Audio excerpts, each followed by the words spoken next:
Assalamualaikum warahmatullahi wabarakatuh. Jumpa lagi kita pada kesempatan ini.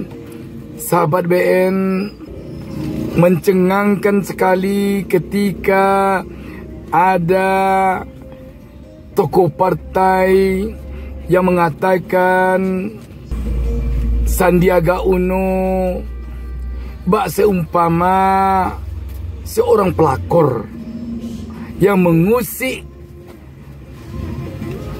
orang lain yang sudah berada dalam ikatan akad nikah. Sahabat BN, kita tahu bahwa koalisi perubahan telah sangat solid dengan keanggotaan partainya ada 3. Partai PKS, Partai Demokrat, dan Nasdem. Dengan calon presidennya Anies Baswedan. Tinggal lagi sekarang mendeklarasikan cawapresnya, yang konon kabarnya cawapresnya itu telah ada di dalam kantong Anies Baswedan. Tinggal lagi hanya mengumumkan atau mendeklarasikannya ke publik. Tetapi tiba-tiba Sandiaga Uno yang adalah ketua pemenangan pemilu Partai P3 yang baru saja hengkang dari Partai Gerindra, seakan-akan mengusik ketenangan koalisi perubahan ini dalam tanda petik. Bagaimana cara mengusiknya? Sandiaga Uno ingin mengajak Partai Demokrat dan Partai PKS untuk bergabung dengan P3. Bergabungnya ini kelihatannya pertama untuk mengusung atau mendukung atau mendorong Sandiaga Uno untuk menjadi cawapresnya Ganjar Pranowo yang didukung dan diusung oleh partai PDIP, partainya Ganjar Pranowo, partai P3, partai barunya Sandiaga Uno, dan partai Perindo. Yang kedua, kalau tidak bisa menjadikan Sandiaga Uno menjadi cawapresnya Ganjar Pranowo, tampaknya bisa jadi untuk mengusung dan mendukung Sandiaga Uno menjadi capres. Terhadap hal ini, tokoh Partai Nasdem, Pak Barus, mengatakan hal ini ya bagaikan pelakor yang mengusik ketenangan rumah tangga orang.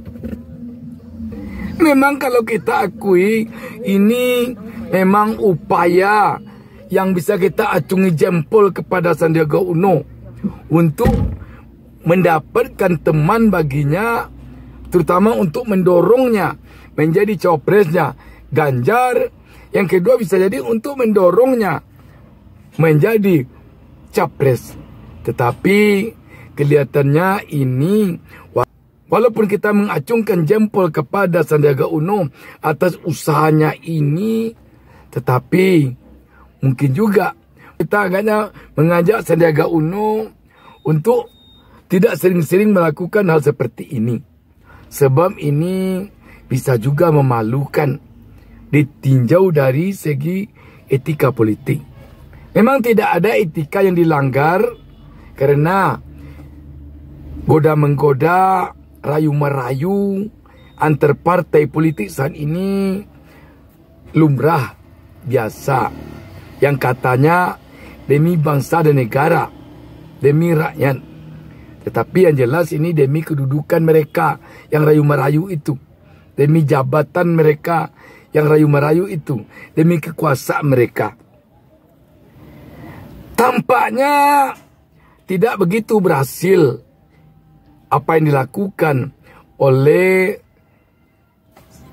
Sandiaga Uno kepada Partai Demokrat, apalagi kepada Partai PKS. Sebab seperti dikatakan oleh koordinator juru bicara Partai Demokrat Herzaki Mahendra Putra, dia sendiri terkejut malah melihat apa yang dilakukan oleh Sandi ini. Sebab Partai Demokrat telah merasa demikian solid mendukung dan mengusung Anies Baswedan. Tentu saja melihat kondisi ini, bisa jadi publik akan mengatakan teganya Sandiaga Uno jadi pelakor dalam tanda petik.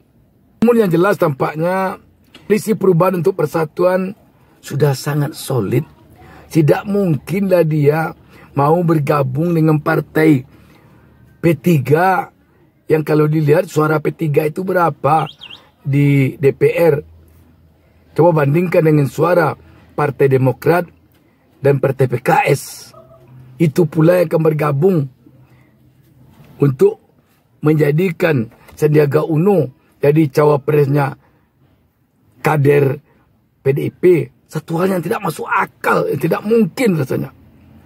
Apalagi kalau untuk mengusung dan mendorong, untuk mengusung dan mendukung Sandiaga Uno menjadi capres, lantas dia keluar partai yang dua ini dari Koalisi Perubahan. Waduh, yang sangat tidak masuk akal lagi. Kalau hanya untuk bergabung dengan P3. Kalau kita tidak keliru, P3 ini sekarang ini partai yang punya suara paling kecil di DPR. Mohon maaf kalau kita salah. Kalau kita tidak keliru, hanya 19 suara, 19 kursi P3 itu di DPR. Itu saja sahabat. Assalamualaikum warahmatullahi wabarakatuh. Jangan lupa subscribe. Jangan lupa subscribe. Jangan lupa satu